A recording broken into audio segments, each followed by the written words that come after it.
حضرت مریم کو پال پوس کر بڑا کیا. حضرت مریم کو بھی حکم ہوتا ہے یا مریم اقنتی لربک، اے مریم اپنے رب کے لیے جھک جا، اپنے رب کی فرما بردار بن جا. وسجودی ورقعی مع الراقین، اے مریم اللہ کے لیے سجدہ کر، اللہ کے سامنے سر جھکا اور اسی کو رکوع کر. اے مریم اللہ کے علاوہ کسی اور کے لیے سجدہ جائز نہیں. اے مریم رکوع کرنے والوں کے ساتھ رکوع کر، سجدہ کر اور رکوع کرنے والوں کے ساتھ رکوع کر. وسجودی ورقعی مع الراقین، سجدہ کر اور رکوع کرنے والوں کے ساتھ رکوع کر. یہ حضرت مریم جو ایک عورت ہیں اور ایسی پاک دامن عورت ہیں کہ جن کو اللہ رب العالمین نے ان کے نکاح شادی سے پہلے ان کو بیٹا عطا فرمایا. حضرت عیسیٰ ان کے پتن سے پیدا کیا، ان کو کسی مرد نے چھوا بھی نہیں تھا، لیکن اس عورت کو بھی اللہ رب العالمین حکم دے رہا ہے آئے مریم اپنے رب کی فرما برداری کر، اس کی اطاعت کر. وسجودی اور سجدہ کر، ورقعی مع الراقین اور رکوع کرنے والوں کے ساتھ رکوع کر. حضرت موسیٰ علیہ السلام کو کہا جا رہا ہے اے موسیٰ سنو، اننی انا اللہ،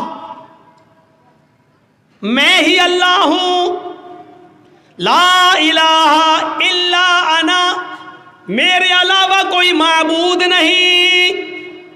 موسیٰ کو اللہ رب العالمین کیا کہہ رہا ہے؟ موسیٰ سنو، میں ہی اللہ ہوں، لا الہ الا انا، میرے علاوہ کوئی معبود نہیں. فاعبدنی واقم الصلاۃ لذکری، اے موسیٰ بس میری ہی عبادت کرو. فاعبدنی، میری ہی عبادت کرو. واقم الصلاۃ لذکری، اور میرے یاد کے لیے نماز قائم کرو. یہ موسیٰ علیہ السلام کو حکم دیا جا رہا ہے. ابھی ہم قرآن سے ثبوت دے رہے ہیں اور اس کے بعد میں ہندو دھرم کے اوپر آئیں گے کہ دیکھیے کرشن جی بھی نماز پڑھنے کا حکم دے رہے ہیں. واقم الصلاۃ لذکری، اور میری یاد کے لیے تم نماز قائم کرو. یہ موسیٰ علیہ السلام پر بھی اللہ رب العالمین نے نماز فرض کی. اور موسیٰ پر نماز تو ایسی فرض تھی کہ موسیٰ علیہ السلام اللہ کے نبی سے بار بار کہتے تھے کتنے وقت کی نماز ہے؟ 50. نہیں پڑھ پائے گی آپ کی امت، پھر جائیے کم کرائیے. پھر کہے کتنی رہ گئی؟ کا 40. کا ابھی بھی زیادہ، اور کم کراؤ. کتنی رہ گئی؟ 30. یہ بھی زیادہ، پھر جاؤ. اب کتنی رہ گئی؟ 20. یہ بھی زیادہ، پھر جاؤ. پھر گئے کتنی رہ گئی؟ 10. یہ بھی زیادہ ہیں. اے موسیٰ کیا 10 تو ٹھیک ہے؟ نہیں پھر جاؤ. پھر گئے کتنی رہ گئی؟ کا 5. کب؟ پھر جاؤ. میری امت 2 وقت کی نماز نہیں پڑھ پائی، آپ کی امت 5 وقت کی کیسے پڑھے گی؟ اللہ کے نبی فرماتے اب نہیں جاؤں گا. کیوں؟ کہنے اب مجھے بار بار اپنے رب کے پاس جاتے ہوئے شرم آتی. کتنی کم کراؤں؟ 50 سے 5 رہ گئیں، 10 گنا اللہ نے کم کر دی. پھر جاؤں تو کیا بالکل ختم کروا دوں؟ نہیں، اب نہیں جاؤں گا. 5 وقت کی فرض ہو گئی. تو موسیٰ علیہ السلام پر بھی نماز فرض تھی. حضرت ابراہیم علیہ السلام کے اوپر بھی یہ نماز فرض تھی. جب حضرت ہاجرہ کو اور ان کے پیٹ سے پیدا ہونے والے بچے اسماعیل کو جب حضرت ابراہیم علیہ السلام نے بے آب و گیاہ وادی پہ چھوڑ دیا، غیر ذی زرع وادی میں چھوڑ دیا، ایک بیابان جنگل میں میدان منا میں چھوڑ دیا، اور جب چلے گئے دور گئے تو فرمایا ربنا انی اسکنت من ذریتی بواد غیر ذی زرع عند بیتک المحرم لیقیموا الصلاۃ. اے ہمارے رب، اے ہمارے پروردگار، ہم نے اپنی ذریت کو، ہم نے اپنی اولاد کو، ہم نے اپنے بیوی اور بچے کو ایک ایسی بیابان جنگل میں چھوڑ دیا ہے جہاں ان کا کوئی پرسان حال نہیں ہے، جہاں ان کا کوئی دیکھ ریکھ کرنے والا نہیں ہے سوائے تیرے. اے اللہ، میں نے ان کو غیر آباد، غیر مانوس جگہ پر ہم نے ان کو چھوڑ دیا ہے. بجلی نہیں ہے، پانی نہیں ہے، کھانا نہیں ہے، ایک بیابان جنگل میں ہم نے ان کو چھوڑ دیا ہے. بے آب و گیاہ وادی میں ہم نے ان کو تیرے بھروسے پر چھوڑ دیا ہے. اے اللہ، اس لیے یہاں چھوڑا ہے کہ ان سے آبادی بڑھے، پھلے پھولے، لیقیموا الصلاۃ، تاکہ یہاں یہ لوگ جب پڑھنے لگے اور آبادی بڑھ جائے تو نماز قائم کی جانے لگے، نماز پڑھی جانے لگے۔ ہم نے ایک ایسے بے آب و گیا جنگل میں، وادی میں چھوڑ دیا ان کو، لیقیموا الصلاۃ، تاکہ یہاں نماز قائم کی جا سکے، نماز ادا کی جا سکے۔ ابراہیم علیہ السلام پر بھی نماز فرض تھی۔ ایک دوسرے موقع پر ابراہیم علیہ السلام نے کہا رب اجعلنی مقیم الصلاۃ ومن ذریتی ربنا وتقبل دعا۔ غور کرو قرآن کی اس آیت پر، ابراہیم کیا کہہ رہے ہیں؟ اے اللہ مجھے اور میری اولاد کو نماز کا قائم کرنے والا بنا دے۔ رب اجعلنی مقیم الصلاۃ ومن ذریتی، اے اللہ مجھے اور میری ذریت کو، میرے بیوی بچوں کو، میری اولاد کو مقیم الصلاۃ، نماز کا قائم کرنے والا، نماز کا پڑھنے والا بنا دے، نماز کا پڑھنے والا بنا دے۔ ربنا وتقبل دعا، اے اللہ تو ہماری اس دعا کو قبول فرما لے، اے اللہ ہمیں اور ہماری اولاد کو نمازی بنا دے، نماز کا قائم کرنے والا بنا دے۔ اس سے پتہ چلتا ہے کہ نماز ہر نبی پر فرض تھی۔ جب مریم کے پیٹ سے عیسیٰ آئے تو لوگوں میں ہنگامہ ہو گیا، مریم نے بچہ پیدا کیا، ارے اس کی تو شادی نہیں ہوئی ہے، پھر بچہ کیسے پیدا ہو گیا؟ خرافاتی لوگ گھیر لیے، مریم بتاؤ یہ بچہ کہاں سے آیا؟ تم تو محراب میں نماز پڑھتی ہو، عبادت میں مصروف رہتی ہو اور اتنی نیک بنتی ہو، اور پھر شادی سے پہلے بچہ، یعنی سب کو دکھاتی ہو، ڈھڈورا پڑتی ہو، اور حالت یہ ہے کہ تم نے ایک ناجائز بچے کو جنم دے دیا، شادی سے پہلے یہ بچہ کہاں سے آیا؟ پہلے تو مریم خاموش رہی، جب لوگوں کے تانے وہ سن نہ سکی، بڑے بڑے کمنٹ، بڑے بڑے گندے کمنٹ بھی آتے ہیں نا، کیچڑ اچھالا جاتا ہے نا، اور یہ تو سامنے دکھ رہا ہے کہ مریم کی شادی نہیں ہوئی ہے، پھر بچہ کہاں سے؟ جب مریم اس کمنٹ کو سن نہیں سکی اور لوگوں کے باتیں اور تانے جب برداشت نہ کر سکی تو اشارہ کر دیا اس بچے سے پوچھ لو، مجھ سے کیا پوچھتے ہو، اس سے پوچھ لو کہ تیرا باپ کون ہے، وہ خود ہی بتا دے گا، جاؤ جاؤ۔ جب مریم نے اس بچے کی طرف اشارہ کیا، قرآن کیا کہتا ہے؟ جب لوگوں سے کہا اس بچے کی طرف جاؤ تو لوگوں نے کہا کیف نکلم من کان فی المہد صبیا، اے مریم تو مجھے اس کے پاس بھیج رہی ہے جو پالنے میں جھول رہا ہے، جو گہوارے میں کھیل رہا ہے، جو ایک چھوٹا سا بچہ ہے، وہ کیا بولے گا؟ کیف نکلم، ہم کیسے اس سے بات چیت کریں جو گہوارے میں پڑا ہوا ہے، جو پالنے کے اندر پڑا ہوا ہے، جو جھول رہا ہے، جو کھیل رہا ہے، حالانکہ وہ ابھی چھوٹا سا دودھ پیتا بچہ ہے، وہ ہم سے کیسے بات کرے گا؟ ہم اس سے کیسے گفتگو کریں؟ وہ ہمیں کیا جواب دے گا؟ جواب تو تمہیں دینا ہے، تم بتاؤ کہ یہ بچہ کہاں سے آیا؟ کیف نکلم من کان فی المہد صبیا، اے مریم اس بچے کے پاس کیا بھیجتی ہے؟ وہ تو پالنے میں جھول رہا ہے، وہ تو چھوٹا سا بچہ ہے، وہ ہماری بات کا کیا جواب دے گا؟ ابھی اتنا کہا ہی تھا قوم کے لوگوں نے، اتنے میں وہ بچہ یعنی عیسیٰ علیہ السلام اسی جھولے سے آواز دیتے ہیں، اسی پالنے سے، وہ گہوارے سے بولتے ہیں، انی عبداللہ اتانی الکتاب وجعلنی نبیا وجعلنی مبارکا اینما کنت وَأَوْصَانِي بِالصَّلَاةِ وَالزَّكَاةِ مَا دُمْتُ حَيًّا۔ عیسیٰ علیہ السلام جو ابھی دودھ پیتے ہیں اپنی ماں کا، وہ بچہ جواب دے رہا، دودھ پیتا بچہ عیسیٰ، وہ جواب دے رہا ہے، آئے میری قوم کے لوگوں، آئے میری ماں پر کیچڑ اچھالنے والوں، انی عبداللہ، میں اللہ کا بندہ ہوں، میرا باپ نہیں ہے، یہ میری ماں ہے، میں اللہ کا بندہ ہوں۔ وہ عطانی الکتاب، اللہ نے مجھے کتاب عطا فرمائی ہے، یعنی انجیل دی، آگے بڑے ہو کر جب نبی بنیں گے تو دے گا، عطانی الکتاب، اللہ نے مجھے کتاب عطا فرمائی، وجعلنی نبیا، اور اللہ نے مجھے نبی بنایا ہے. بچہ بول رہا ہے وجعلنی نبیا، اس نے مجھے نبی بنایا ہے.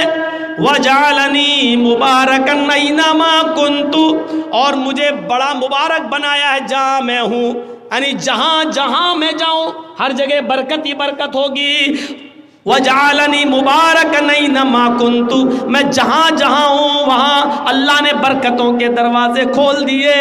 اور اس کے بعد جو جملے کہے وہ سنیے، وَأَوْصَانِي بِالصَّلَاةِ وَالزَّكَاةِ مَا دُمْتُ حَيًّا، اور اس اللہ نے مجھے حکم دیا کہ جب تک میں زندہ رہوں نماز قائم کرتا رہوں اور زکوٰۃ ادا کرتا رہوں.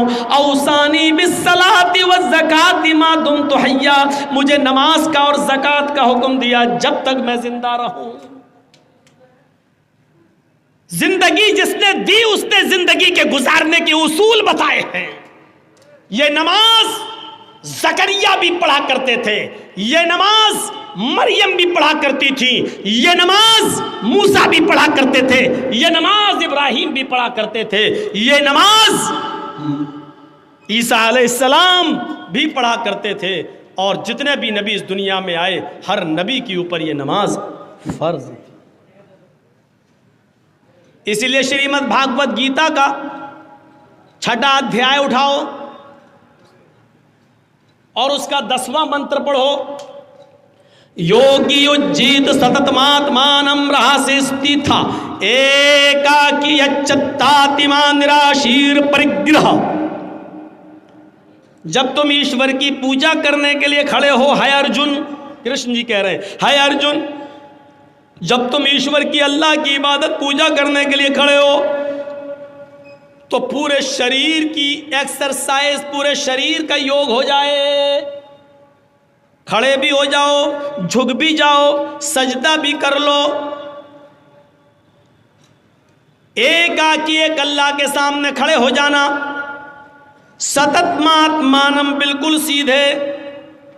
یچتاتما، اور اپنی آتما کو، اپنے دل کو ایک اللہ کی طرف ہی لگانا، ادھر ادھر مت دیکھنا.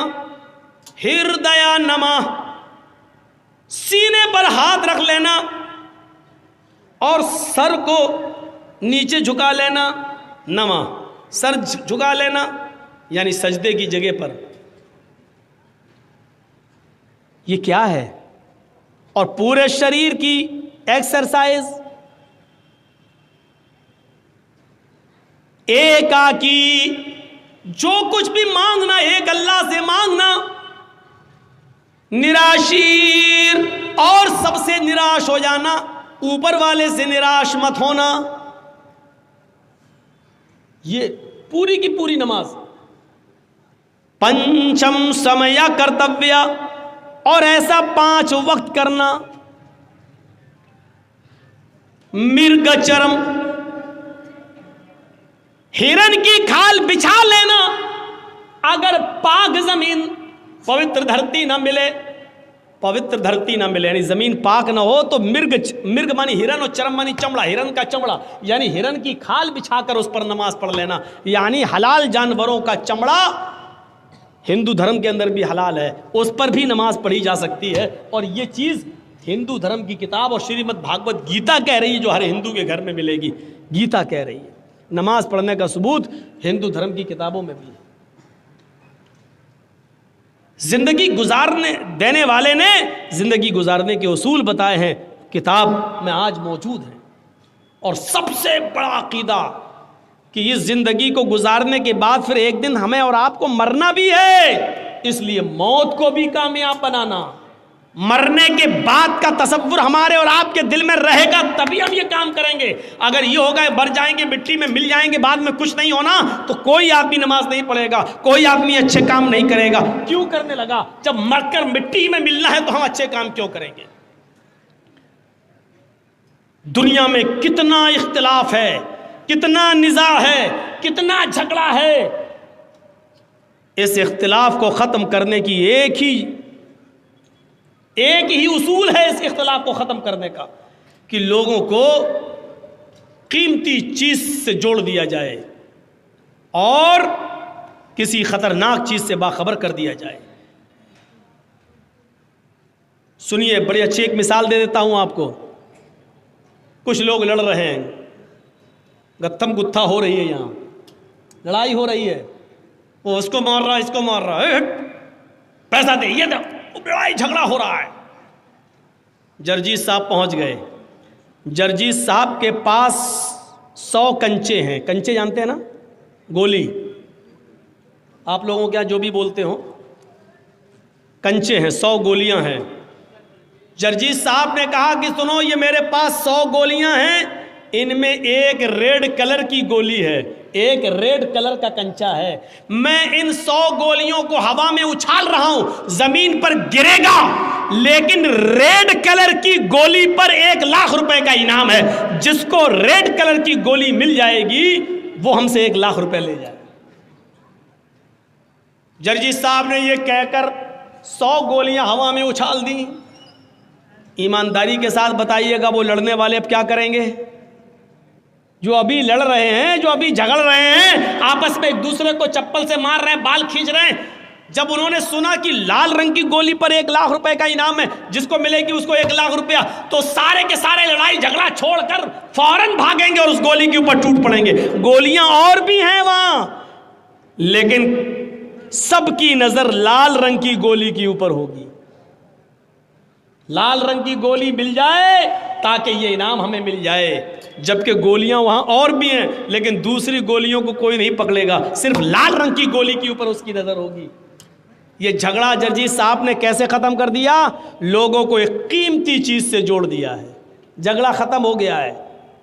جو لوگ ابھی لڑ رہے ہیں, ہم تم سے دولت میں آگے نکل جائیں, تم ہم سے دولت میں آگے نکل رہے ہو, آپس میں جھگڑا کر رہے ہیں, ان کو ایک قیمتی چیز سے جوڑ دو, ان کو حصول جنت سے جوڑ دو, ان کو جنت کی طرف لگا دو, ان کو بتاؤ کہ یہ کرو گے تو یہ ہوگا, جنت میں یہ نعمتیں ہیں, ان نعمتوں کے حصول کے لیے آپس میں ایک دوسرے سے آگے بڑھو, نماز پڑھو, حرام خوری چھوڑو, شراب نوشی سے توبہ کرو. ان کو ایک قیمتی چیز سے آپ جوڑ دیجئے. شرط یہ ہے کہ قیمتی چیز سے جوڑنے کے لیے ایک اچھا اسلوب استعمال کیا جائے, اپنے آپ جھگڑا ختم ہو جائے گا اور لوگ اس قیمتی چیز کو پانے کے لیے اس پر دوڑ پڑیں گے. اچھا,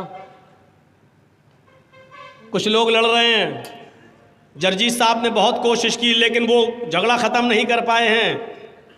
جرجیت صاحب ایک پٹارا لے کے پہنچ گئے ہیں. اے ہٹو ہٹو, چھوڑو, تم لوگ کیوں لڑ رہے ہو, یہ گتم گتا کیوں کر رہے, ہٹو.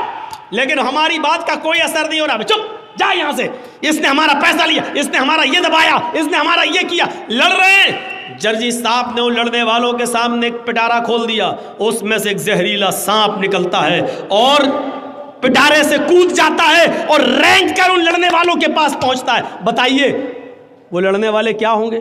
جبکہ ایک دوسرے کو مارنے کے لیے تلے تھے, اب تو سانپ ان کے بیچ میں پہنچ گیا, اب وہ سب اپنی جان بچا رہے ہیں. اب کوئی کسی کو نہیں مارے گا بلکہ اپنی جان بچانے کی فکر کریں گے, میں بچ جاؤں, میں بچ جاؤں, ادھر بھاگے گا وہ ادھر بھاگے گا.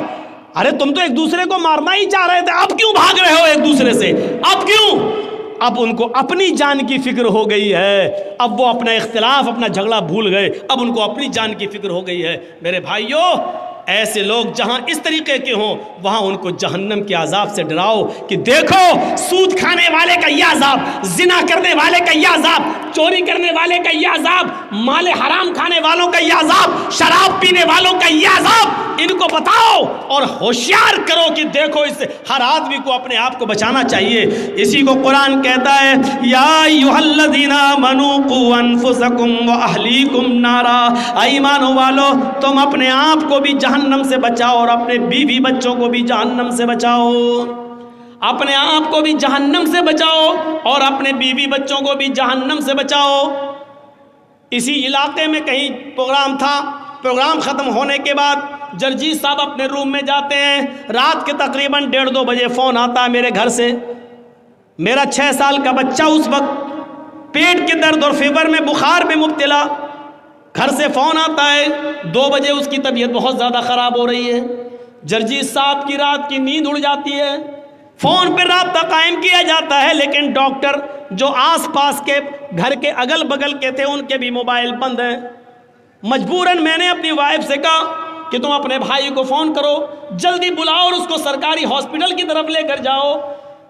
ہماری بیوی اور سالہ لے کر اس بچے کو سرکاری ہاسپٹل کی طرف بھاگتے ہیں، انجیکشن دیا جاتا ہے۔ 2-3 گھنٹے کے بعد جب اطمینان مل گیا کہ بچے کا بخار اتر جاتا ہے اور اس کے پیٹ میں درد میں آرام ملتا ہے، ڈاکٹر نے